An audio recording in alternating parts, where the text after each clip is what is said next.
ಇಲ್ಲಿವರೆಗೆ ನಾವು ಮಕ್ಕಳನ್ನ ಸಾಮಾನ್ಯವಾಗಿ ಸ್ಕೂಲ್ ಕಳಿಸ್ತಾ ಇದ್ವಿ, ಬರ್ತಾ ಇದ್ರು, ಓದ್ತಾ ಇದ್ರು. ಈಗ ನಾವು ಹೋಗ್ತಕ್ಕಂಥದ್ದು 10ನೇ ಕ್ಲಾಸ್ ಇದೆ ಅಲ್ಲ, ಸ್ವಲ್ಪ ನಾವು ಅಲ್ಲಿ ಸೀರಿಯಸ್ ಆಗಿ ಅಬ್ಸರ್ವ್ ಮಾಡ್ಕೋಬೇಕಾಗುತ್ತೆ. ಅದಕ್ಕೋಸ್ಕರ ಆ ವಿಷಯವನ್ನ ಚರ್ಚೆ ಮಾಡೋದಕ್ಕೋಸ್ಕರ ಪೋಷಕರ ಸಭೆಯನ್ನ ಕರೆಯಲಾಗಿದೆ. ಈ ಸಭೆಯನ್ನ ಪ್ರಾರ್ಥನೆಯೊಂದಿಗೆ ಪ್ರಾರಂಭ ಮಾಡ್ತಾ ಇದ್ದೀವಿ.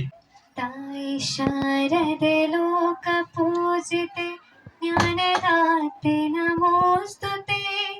ತಾಯಿ ಶಾರದೆ ಲೋಕ ಪೂಜಿತೆ ಜ್ಞಾನದಾತೆ ನಮೋಸ್ತುತೆ. ಪ್ರೇಮದಿಂದಲೇ ಸಲಹು ಮಾತೆ, ನೀಡು ಸನ್ಮತಿ ಸೌಖ್ಯಧಾತೆ.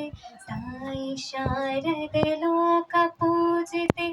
ಒಳ್ಳೆ ಮಾತುಗಳಾಡಿಸು, ಒಳ್ಳೆ ಕೆಲಸವ ಮಾಡಿಸು, ಮತ್ತು ಎಸ್ ಸಿ ಚಿಕ್ಕಣ್ಣಗಳವರ ಪಾದಾರವಿಂದಗಳಿಗೆ ನಮಿಸುತ್ತಾ, ಅಂದು ಅವರುಗಳು ಹಾಕಿದಂತ ಬೀಜ ಇಂದು ಎಮ್ಮರವಾಗಿ ಬೆಳೆದು ನೂರಾರು ಕುಟುಂಬಗಳಿಗೆ, ಸಾವಿರಾರು ವಿದ್ಯಾರ್ಥಿಗಳಿಗೆ ವಿದ್ಯಾದಾನ, ಅನ್ನದಾನ ಮಾಡುತ್ತಾ ಆ ಎಮ್ಮರವನ್ನು ಬೃಹದಾಕಾರವಾಗಿ ಪೋಷಿಸುತ್ತಾ ಬಂದಿರುವಂತ ಮಾನ್ಯ ಸಂಸ್ಥೆಯ ಅಧ್ಯಕ್ಷರಿಗೆ ಹಾಗೂ ಕಾರ್ಯದರ್ಶಿಯವರಿಗೆ, ಪೂಜ್ಯನೀಯ ಸ್ಥಾನದಲ್ಲಿರುವಂತ ಎಲ್ಲ ನನ್ನ ನೆಚ್ಚಿನ ವಿದ್ಯಾರ್ಥಿಗಳ ಪೋಷಕರಿಗೆ ಶಿರವಾಗಿ ನಮಿಸುತ್ತಾ ಈ ಒಂದು ಪೋಷಕರ ಸಭೆಗೆ ತಮ್ಮೆಲ್ಲರಿಗೂ ಆತ್ಮೀಯವಾಗಿರುವಂತಹ ಸ್ವಾಗತವನ್ನ ಕೋರೋದಕ್ಕೆ ಬಯಸ್ತೇನೆ. ಮೊದಲಿಗೆ ಈ ಒಂದು ಪೋಷಕರ ಸಭೆಯ ಅಧ್ಯಕ್ಷತೆಯನ್ನು ವಹಿಸಿಕೊಂಡಿರುವಂತ ನಮ್ಮದಿಂದ ಕೆಲವೊಂದು ನಮ್ಮದೇ ಆದಂತಹ ಒಂದು ಕಾರ್ಯ ಯೋಜನೆಗಳನ್ನ ನಾವು ಜಾರಿಗೆ ತಂದಿದ್ದೇವೆ. ಅದೇನು ಅಂದ್ರೆ, ಮೊದಲಿಗೆ ತರಗತಿಗಳನ್ನ ಪ್ರಾರಂಭ ಮಾಡುವಂಥದ್ದು. ನಾವು ಪ್ರತಿ ವರ್ಷ ಇಲಾಖಾ ನಿಯಮ ಕಾರ್ಯಕ್ರಮಗಳಿರುತ್ತೆ, ಪ್ಲಾನಿಂಗ್ ಇರುತ್ತೆ, ಬೇಸಿಗೆ ರಜದಲ್ಲಿ ವಿಶೇಷವಾಗಿರುವಂತಹ ಕಾರ್ಯಕ್ರಮಗಳನ್ನ ಇಟ್ಕೊಂಡಿರ್ತೀರಿ. ಹಾಗಾಗಿ ಮುಂಚಿತವಾಗಿ ಹೇಳ್ತಾ ಇದ್ದೀವಿ, ಏನೇ ಒಂದು ವಿಶೇಷವಾಗಿರುವಂತಹ ಕಾರ್ಯಕ್ರಮಗಳು ಇದ್ರು ಅದನ್ನ ನೀವು ಮೇ 5ರ ಒಳಗೆ, ಅಂದ್ರೆ 4ರ ಒಳಗೆ ನೀವು ಅದನ್ನ ಮುಗಿಸ್ಕೋಬೇಕು ಅಂತ ಈ ಒಂದು ಸಂದರ್ಭದಲ್ಲಿ ಮನವಿಯನ್ನ ಮಾಡ್ಕೊಳ್ತೀವಿ. ಏಕೆಂದ್ರೆ ಹಬ್ಬಗಳಾಗಿರ್ಬೋದು, ಜಾತ್ರೆಗಳಾಗಿರ್ಬೋದು, ಅಥವಾ ಇನ್ನೊಂದು ಕಾರ್ಯಕ್ರಮಗಳಾಗಿರ್ಬೋದು, ಮುಂದಿನ ವರ್ಷನೂ ಕೂಡ ನೀವು ಅದನ್ನ ಆ ಬೆಳಗಿನ ತರಗತಿಗಳಿಗೆ ಕಳಿಸ್ಕೊಳ್ಬೇಕಾಗುತ್ತೆ. ಆ ಮಕ್ಕಳನ್ನೆಲ್ಲ ನಾವು ಒಂದು ಬ್ಯಾಚ್ ಅಲ್ಲಿ ತರ್ತೀವಿ. ಇನ್ನ ಬೆಳಗಿನ ತರಗತಿಗಳಿಗೆ ಬಸ್ ವ್ಯವಸ್ಥೆ ಇಲ್ಲದೆ ಇರುವಂತವ್ರಿಗೆ ಬೆಳಗಿನ ತರಗತಿಗಳಿಗೆ ಬರೋದಕ್ಕಾಗಲ್ಲ ಅಂದ್ರೆ ಸಂಜೆ ತರಗತಿಗಳು ಅಂದ್ರೆ 4:15ರಿಂದ 5:15 ಅಥವಾ 5:15 ಕೂಡ ತರಗತಿಯನ್ನ ಎಕ್ಸ್ಟೆಂಡ್ ಮಾಡ್ತೀವಿ. ಆ ಒಂದು ಬ್ಯಾಚ್ 2 ತರಗತಿಯನ್ನ ಅಲ್ಲಿ ನಾವು 6 ವಿಷಯಗಳನ್ನ ವಾರದಲ್ಲಿ 5 ದಿನ, ಗರಿಷ್ಠ ಅದಕ್ಕಿಂತಲೂ ಕೂಡ ಹೆಚ್ಚು, ಮ್ಯಾಕ್ಸಿಮಮ್ 10 ರೀಚ್ ಆಗ್ಬೇಕು ಅಂತ ಅನ್ಕೊಂಡಿದ್ದೀವಿ. ಅದು ಎಷ್ಟು ಸಾಧ್ಯವಾಗುತ್ತೆ ನೋಡೋಣ. ಕನಿಷ್ಠ 5, ಅದಕ್ಕಿಂತಲೂ ಕೂಡ ಹೆಚ್ಚಿನ ಸಂಖ್ಯೆಯಲ್ಲಿ ಪೂರ್ವ ಸಿದ್ಧತಾ ಪರೀಕ್ಷೆಗಳನ್ನ, ಏಕೆಂದ್ರೆ ಅಕ್ಟೋಬರ್ ಗೆ ನಾವು ಇದನ್ನ ಸಿಲೆಬಸ್ ಅನ್ನ ಮುಗಿಸಿದಂತ ಸಂದರ್ಭದಲ್ಲಿ ಪೂರ್ವ ಸಿದ್ಧತಾ ಪರೀಕ್ಷೆಗಳನ್ನ ನವೆಂಬರ್ ಇಂದ ಮಾರ್ಚ್ ವರೆಗೂ ಕೂಡ, ಮಾರ್ಚ್ 2ನೇ ವಾರದವರೆಗೂ ನಾವು ಕೊಡ್ತಾ ಹೋಗ್ಬೋದು. ಮಾರ್ಚ್ ತಿಂಗಳನ್ನು ಕೂಡ ಬಿಟ್ಟು ಕೂಡ ನಾವು ಫೆಬ್ರವರಿ ಗಂಟ ಪೂರ್ವ ಸಿದ್ಧತಾ ಪರೀಕ್ಷೆಗಳನ್ನ ಕೊಡಬಹುದು. ಹಾಗೆ ಅತಿ ಹೆಚ್ಚಿನ ಸಂಖ್ಯೆಯಲ್ಲಿ ಕನಿಷ್ಠ 5, ಅದಕ್ಕಿಂತಲೂ ಕೂಡ ಗರಿಷ್ಠ 5ಕ್ಕಿಂತಲೂ ಕೂಡ ಹೆಚ್ಚು ಪೂರ್ವ ಸಿದ್ಧತಾ ಪರೀಕ್ಷೆಗಳನ್ನ ಮಾಡಬೇಕು. ನಮ್ಮ ಹೈಸ್ಕೂಲ್ನ ಮುಖ್ಯ ಶಿಕ್ಷಕರಾಗಿರ್ತಕ್ಕಂಥ ಕುಮಾರ್ ಸರ್ ಅವರಿಗೆ ಧನ್ಯವಾದಗಳು. ಮಕ್ಕಳು ನಾವು ಫೀಸ್ ಕಟ್ಬಿಟ್ಟಿದೀವಿ, ಸ್ಕೂಲ್ ಹೋಗ್ತಾ ಇರ್ತಾರೆ, ನಮ್ದಿನ್ನೇನೋ ಸಂಬಂಧ ಇಲ್ಲ ಅಂತ ಅನ್ನುವಂತ ಫೀಲಿಂಗ್ ಬೇಡ. ಏನೋ ಅವ್ರ ನಡತೆಯಲ್ಲಿ ವ್ಯತ್ಯಾಸಗಳು ಇರೋದ್ರಿಂದ ಸೊ ನಮ್ ಜವಾಬ್ದಾರಿನ ನಾವು ಅರ್ಥಕೊಂಡು ನಡೆದ್ಬಿಟ್ರೆ ಮಕ್ಕಳು ಹಾಳಾಗಕ್ ಸಾಧ್ಯ ಇಲ್ಲ ಅಂತ ಅನ್ಸುತ್ತೆ. ಹುಟ್ಟದ ಯಾರು ಕೆಟ್ಟವರಾಗಿರಲ್ಲ ಅಲ್ವಾ, ಹುಟ್ಟದ ಯಾರು ಜೀನಿಯಸ್ಗಳು ಆಗಿ ಇರಲ್ಲ. ಅವರೆಲ್ಲ ಆಗೋದೆಲ್ಲಿ ಅಂದ್ರೆ ಈ ಒಂದು ಟೈಮ್ ಅಲ್ಲಿ ಅವ್ರ ಜವಾಬ್ದಾರಿನ ಸ್ವಲ್ಪ ಅವ್ರಿಗೆ ಅರ್ಥ ಮಾಡ್ಸೋಣ, ಜೀವನದಲ್ಲಿರೋ ಕಷ್ಟನ ಅವ್ರಿಗೆ ತಿಳ್ಸೋಣ. ನಮ್ಮ ಹತ್ರ ಸಿಕ್ಕಾಪಟ್ಟೆ ದುಡ್ಡಿದೆ, ನಮ್ಮ ಮಕ್ಕಳಿಗೆ ಏನೋ ಕೊರತೆ ಆಗ್ಬಾರ್ದು, ಅವ್ರಿಗೆ ಯಾವ ನೋವು ಆಗ್ಬಾರ್ದು, ಕಷ್ಟನೂ ಆಗ್ಬಾರ್ದು ಅಂತ ಅನ್ಕೊಂಡ್ರೆ ಜೀವನ ಅವ್ರಿಗೆ ಅರ್ಥ ಆಗದೆ ಅಲ್ವಾ. ನೀವು ನೋಡ್ಕೋತೀರಾ, ನಿಮ್ ಮಕ್ಕಳು ತುಂಬಾ ಕೇರ್ ಮಾಡ್ತೀರಾ ಬಿಡಿ, ಇನ್ನೆಷ್ಟು ವರ್ಷ ನೋಡ್ಕೋತೀರಾ? ಕೇಳಿದಿಲ್ಲ ತಂದು ಕೊಡ್ತೀರಾ, ಒಳ್ಳೇದೇ. ಇನ್ನೆಷ್ಟು ದಿನ ನೋಡ್ಕೊಳಕ್ ನಾವಿರ್ತೀವಿ, ನಾವೆಷ್ಟು ದಿನ ಇರ್ತೀವಿ, ನೀವೆಷ್ಟು ದಿನ ಇರ್ತೀರಾ? ಅವ್ರಿಗೆ ತಮ್ಮ ಕಾಲ ಮೇಲೆ ತಮ್ಮ ನಿಂತ್ಕೊಳ್ಳೋದನ್ನ ನಾವ್ ಹೇಳ್ಕೊಡ್ಬೇಕಲ್ವಾ. ಒಂದ್ ಮಗು ಇದೆ, ತುಂಬಾ ಮುದ್ದಾಗಿದೆ, ಅದು ನಡೆದಾಡೋದೇ ಬೇಡ, ಕಾಲ್ ಕೊಳೆ ಆಗ್ಬಿಡ್ತದೆ, ಎಲ್ಲಿ ಬಿದ್ರೆ ಏಟ್ ಆಗುತ್ತೆ, ಎತ್ಕೊಂಡೇ ನಾವು ಓಡಾಡ್ಕೊಂಡ್ಬಿಟ್ರೆ ನಡಿಯಕ್ಕೆ ಬರಲ್ಲ ಅದಕ್ಕೆ. ಸೊ ನಮ್ಮ ಮಕ್ಕಳಿಗೂ ನಾವ್ ಹಿಂಗೆ ಮಾಡ್ತಿದ್ವಿ. ಈ ಪೇರೆಂಟ್ಸ್ ಅಲ್ಲಿ 2 ಅತಿರೇಕಗಳನ್ನ ನೋಡ್ತೀವಿ. ಒಂದು ತುಂಬಾ ಕೇರ್ ಮಾಡೋದು ಅಂತಂದ್ರೆ ಕೂತ್ರು ಅವ್ರಿಗೆ ಹೇಳೇ ಕೂತ್ಕೋಬೇಕು, ನಿಂತ್ರು ನಿಂತ್ಕೋಬೇಕು. 1 ಮಾರ್ಕ್ಸ್ ಕಡಿಮೆ ಬಂದ್ರು ಸ್ಟಾರ್ಟೇನೆ. ಅವ್ ಮಕ್ಕಳು ಪಾಪ ಊಟನೂ ಮಾಡಲ್ಲ, ಮಲಗೋದು, ಎಲ್ಲಿ ಹೋಯ್ತು 1 ಮಾರ್ಕ್ಸ್. ಆ ತರನು ಒಂದ್ ಪೇರೆಂಟ್ಸ್ ಇರ್ತಾರೆ. ಇನ್ನೊಂದ್ ಪೇರೆಂಟ್ಸ್ ಹಂಗಿದ್ರೆ ಸ್ಕೂಲ್ ಸೇರ್ಸಿದ್ಮೇಲೆ ಅವ್ರ ರಿಸಲ್ಟ್ ಬಂದ್ಮೇಲೆ ಬರೋದು. ಆಮೇಲೆ ನಮಗೂ ಇದಕ್ಕೂ ಸಂಬಂಧ ಇಲ್ಲ, ನಾಟ್ ರೀಚಬಲ್ ಆಗೋಗಿರ್ತಾರೆ, ಫೋನ್ ಮಾಡಿದ್ರು. ಸೊ ಎರಡದ್ರ ಮಧ್ಯಕ್ಕೆ ಇರ್ಬೇಕು ನಾವು, ಸ್ವಲ್ಪ ಫ್ರೆಂಡ್ಲಿ ಆಗಿರೋಣ. ಟೀಚರ್ಸ್ ಜೊತೆಗೂ ಕಾಂಟ್ಯಾಕ್ಟ್ ಅಲ್ಲಿ ಮಾಸ್ಟರ್ ನಂಬರ್ ಇರ್ತದೆ, ಅಧ್ಯಕ್ಷರ ನಂಬರ್ ಇರ್ತದೆ. ಏನೇ ವಿಷಯಗಳಿದ್ರು ಕೂಡ ಬಂದು ಮುಕ್ತವಾಗಿ ಇಲ್ಲಿ ಚರ್ಚೆ ಮಾಡ್ಕೊಂಡು, ನಿಮ್ಮ ಉದ್ದೇಶ ಒಂದೇನೆ, ಸ್ವಲ್ಪ ಎಮೋಷನಲಿ ಸ್ಟ್ರಾಂಗ್ ಆಗಿರ್ಬೇಕು, ಸ್ಪಿರಿಚುವಲಿ ಸ್ಟ್ರಾಂಗ್ ಆಗಿರ್ಬೇಕು, ಮೆಂಟಲಿ ಸ್ಟ್ರಾಂಗ್ ಆಗಿರ್ಬೇಕು. ಇದೆಲ್ಲವನ್ನ ನಾವು ಪ್ರಿಪೇರ್ ಮಾಡಿದಾಗ ಗೃಹಸ್ಥಾಶ್ರಮಕ್ಕೆ ಹೋಗೋದಕ್ಕೆ ಅವ ಎಲಿಜಿಬಲ್ ಆಗಿರ್ತಾನೆ ಅಲ್ವಾ. ಸೊ ಹಾಗಾಗಿ ಈ ಟೈಮಲ್ಲಿ ನಾವು ಸ್ವಲ್ಪ ಮೀಟಿಂಗ್ ಕರೆದಾಗೆ ಬರ್ಬೇಕು ಅಂತ ಏನಲ್ಲ. ಇದಕ್ಕೆ ಏನೇನ್ ಬೇಕು ಶೈಕ್ಷಣಿಕ ಸಂಬಂಧಪಟ್ಟ ಕುಮಾರಸ್ವಾಮಿ ತಮ್ಗೆಲ್ಲರಿಗೂ ಹೇಳಿದ್ದಾರೆ. ಮತ್ತೆ ಇನ್ನೊಂದು ಡೌಟ್ ಇರ್ತದೆ ನಿಮ್ ಪರವಾಗಿ, ನಾನು ಪೇರೆಂಟ್ಸ್ ಕೇಳಿದ್ರೆ ಐಡಿಯಾ ಮೇಲೆ ಮಾತಾಡ್ತಾ ಇದ್ದೀನಿ. ಕೆಲವರು ಪೇರೆಂಟ್ಸ್ ನನಗೆ ಹೇಳಿದ್ದೇವೆ, ನಮ್ಮ ಮಕ್ಕಳು 7th ಬರೋವರೆಗೂ ಕ್ಲಾಸ್ ಟಾಪೇ ಇದ್ರು, ಎಲ್ಲಾ ಸಬ್ಜೆಕ್ಟ್ ಅಲ್ಲಿ ಟಾಪೇ ತೆಗಿತಾ ಇದ್ರು, ನಿಮ್ ಹೈಸ್ಕೂಲ್ ಬಂದಲ್ಲಿ ಮಾರ್ಕ್ಸ್ ಕಡಿಮೆ ಆಗ್ಬಿಟ್ಟದ ಅನ್ಸತ್ತಲ್ಲ ಸುಮಾರು ಜನಕ್ಕೆ ಇದು ಐಡಿಯಾ. ಈ ತಪ್ಪು ಎಲ್ಲಾಗಿದ್ದು ಸ್ಕೂಲಲ್ಲಿ ಸರಿ ಮಾಡ್ಕೋಬೇಕಾಗಿತ್ತು, ಆ ಟೈಮಲ್ಲಿ ನೆಗ್ಲೆಕ್ಟ್ ಆಗಿರ್ತದೆ, ಹೋಗಿರ್ತದೆ. ಓಕೆ, ಆಗಿದ್ದನ್ನ ನಾವೇನು ಮಾಡಕ್ಕಾಗಲ್ಲ. Past is history, future is mystery. ಇವಾಗ ನಾವು ಸರಿ ಮಾಡ್ತಕ್ಕಂಥ ಸಮಯ. ಚಿಕ್ಕ ಪುಟ್ಟ ತಪ್ಪುಗಳು ಅಂತ ಹೇಳ್ಬಿಟ್ಟು ನೆಗ್ಲೆಕ್ಟ್ ಮಾಡುವಂತದ್ದು ಬೇಡ, ಪ್ರತಿಯೊಂದನ್ನು ಅಬ್ಸರ್ವ್ ಮಾಡೋಣ. ಮಕ್ಕಳಿಗೆ ಅಷ್ಟು ನೀವು ರೂಡ್ ಆಗಿ ನಡ್ಕೊಳ್ಳೋದು ಬೇಡ.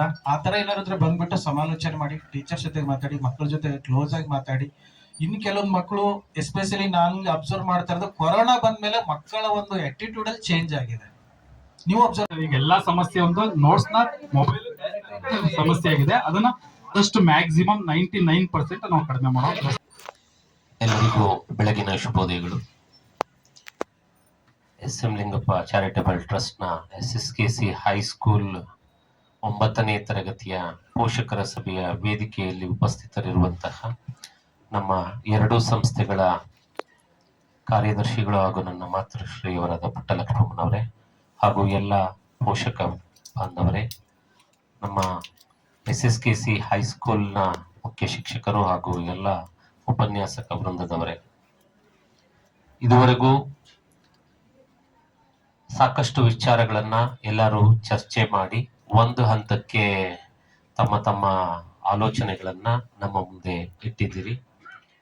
ನಮ್ಮ ಮುಖ್ಯ ಶಿಕ್ಷಕರು ಮುಂದಿನ ಸಾಲಿನಲ್ಲಿ ಕೈಗೊಳ್ಳಬೇಕಾದಂತಹ ಅವರ ಇಯರ್ ಪ್ಲಾನ್ ಏನಿದೆ ಅದನ್ನ ತಮ್ಮ ಮುಂದೆ ಪ್ರಸ್ತುತಪಡಿಸಿದ್ರು.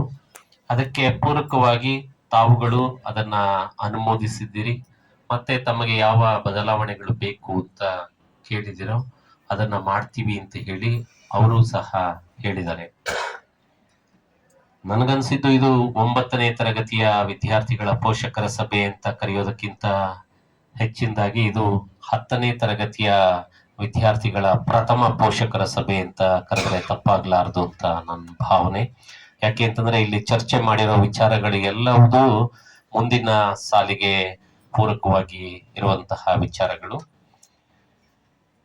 ತುಂಬಾ ಚೆನ್ನಾಗಿ ಮುಂದಿನ ವರ್ಷವನ್ನ ಪ್ಲಾನ್ ಮಾಡಿದ್ದಾರೆ ನಮ್ಮ ಮುಖ್ಯ ಶಿಕ್ಷಕರು ಅಂತ ನಾನು ಈ ಸಂದರ್ಭದಲ್ಲಿ ಹೇಳಲಿಕ್ಕೆ ಬಯಸ್ತೇನೆ.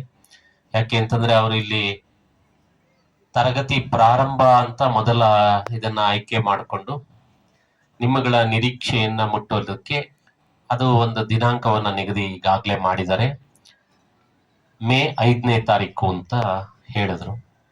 ಮಕ್ಕಳಿಗೆ ಈ ರಜಾ ದಿನಗಳು ಕಡಿಮೆ ಆಗಬಾರದು ಅನ್ನೋ ಕಾರಣದಿಂದ ನಾಳೆಯಿಂದಾನೇ ಅವರಿಗೆ ಬೇಸಿಗೆ ರಜೆಯನ್ನು ಸಹ ಕೊಟ್ಟಿದ್ದಾರೆ.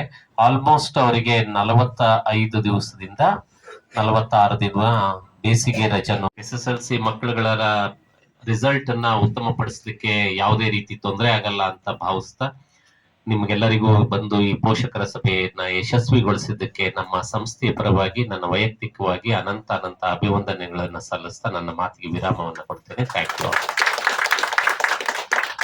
ಕಿರಣ್ ಕುಮಾರ್ ಸರ್ ಅವರಿಗೆ ಧನ್ಯವಾದಗಳು. ಈಗ ಕಾರ್ಯಕ್ರಮದ ಅಂತಿಮ ಭಾಗ ವಂದನಾರ್ಪಣೆ ಶ್ರೀಮತಿ ರೂಪಾರವರಿಂದ.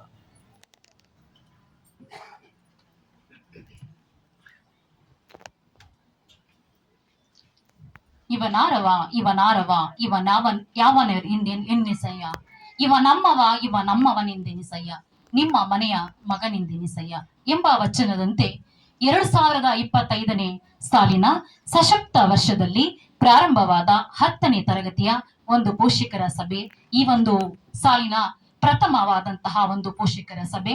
ಈ ಒಂದು ಸಭೆಯನ್ನ ಉದ್ದೇಶಿಸಿ ನಮ್ಮ ಒಂದು ಗ್ರಾಮ ಭಾರತಿ ಹಾಗೂ SSKC ಪ್ರೌಢಶಾಲೆ ಈ ಎರಡು ಸಂಸ್ಥೆಯ ಅಧ್ಯಕ್ಷರು ಆದಂತಹ ಶ್ರೀಯುತ ಸನ್ಮಾನ್ಯ SC ಕಿರಣ್ ಕುಮಾರ್ ಸರ್ ಅವರಿಗೆ ಈ ಒಂದು ಕಾರ್ಯಕ್ರಮ ಯಶಸ್ವಿಯಾಗುವಂತೆ ಸಹಕರಿಸಿದ್ದಾರೆ. ಹಾಗಾಗಿ ನಿಮ್ಮೆಲ್ಲರ ಪರವಾಗಿ ತುಂಬು ಹೃದಯದ ಪ್ರೀತಿಪೂರ್ವಕವಾದಂತಹ ಅನಂತ ಧನ್ಯವಾದಗಳು.